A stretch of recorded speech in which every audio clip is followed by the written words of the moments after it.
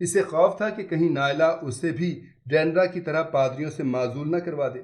نائلہ نے ضد کے لہجے میں کہا، میں اسے ضرور پڑھوں گی۔